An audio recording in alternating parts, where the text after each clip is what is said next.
Attention everyone, First Nations Canadians who follow me. I've tagged a number of folks in this video, and I've tagged Treaty 8, who's got a large problem with the federal government's narrative going forward.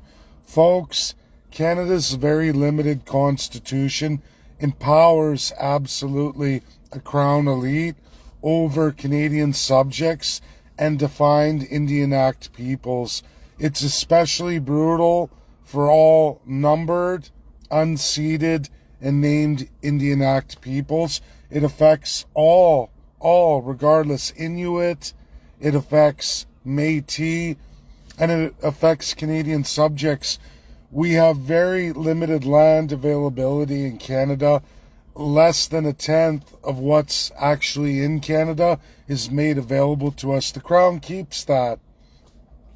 We have a constitution that looks and mimics the United States of America. However, none of it's enacted.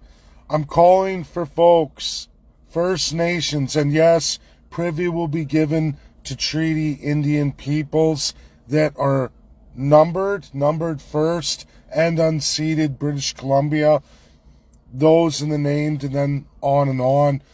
Absolutely want to hear from Canadian subjects whom have never seen provincial constitutions.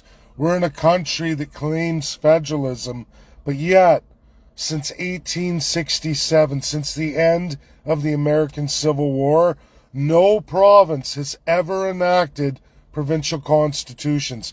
This is all your civil rights, your human rights, property rights, resource rights, water rights, and on and on and on. These are not small factors. These are major factors in human development. Things like self-determination, self-government, and actual land for the people who utilize in Canada.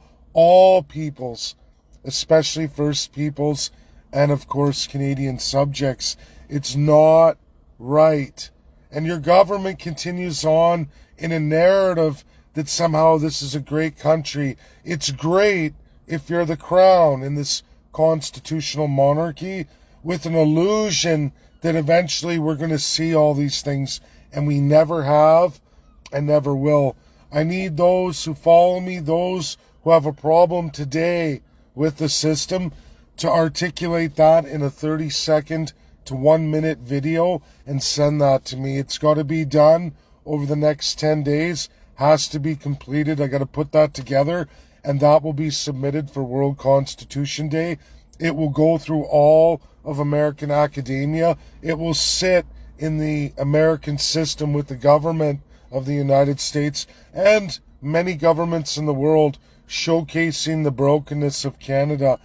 It's really to highlight the provinces.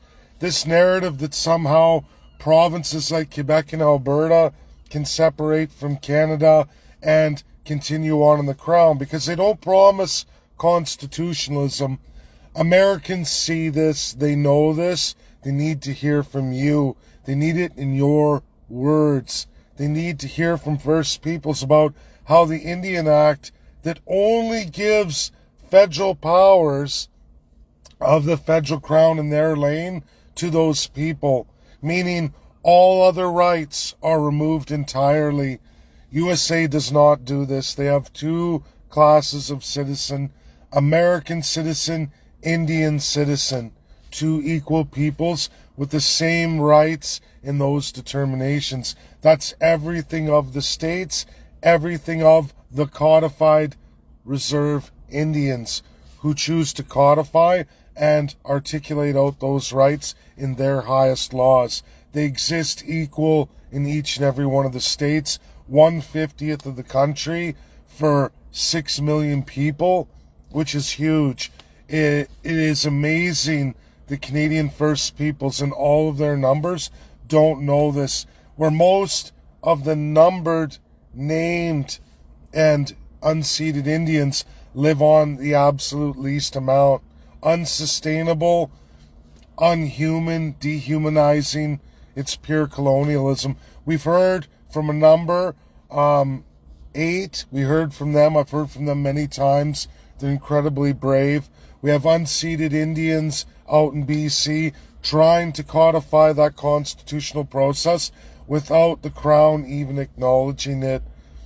Canadians, this is our path forward for those who are tired of living in a province that won't codify these things for power to any of you. They remove it entirely. They dictate it to you.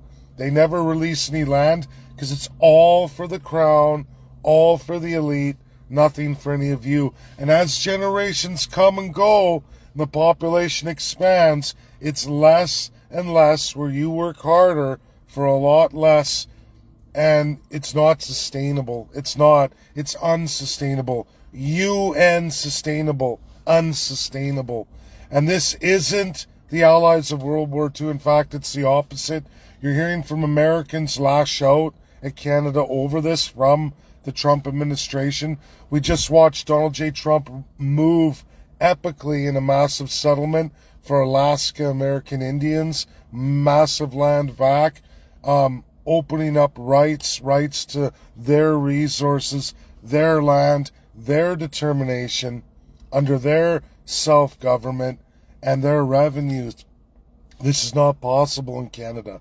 And because they make it impossible for the First Peoples, it allows them to dictate against all the Canadian subjects. If you understand this, and you've been following along, and you've read the documentation, the Canadian Constitution, you understand that we don't have provincial constitutions like all 50 of the states and many other federalisms in the world, and you don't have that, and you understand the problem of that, please articulate that in a 30-second to 1-minute video. I will take the best 4, put them together, and that 4 minutes is going on for World Constitution Day. Will be published and saved for the rest of our lives. It can never be taken down. And if you doubt that, you can go look. Mine exists forever in the United States from 2020, and this one will continue forever.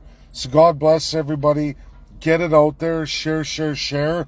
Let's make a bold statement highlighting the ill and wrong of Canada, so at least the world, and especially the United States, whichever government looks at it, whichever group, Republican or Democrat, will see that truth and hear your voice and in your words and what you want to see, what needs to happen here.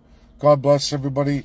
Share, share, share. I'm going to put it up in several places, this video, so that people can work on it over the next 10 days. God bless everybody. Bye now.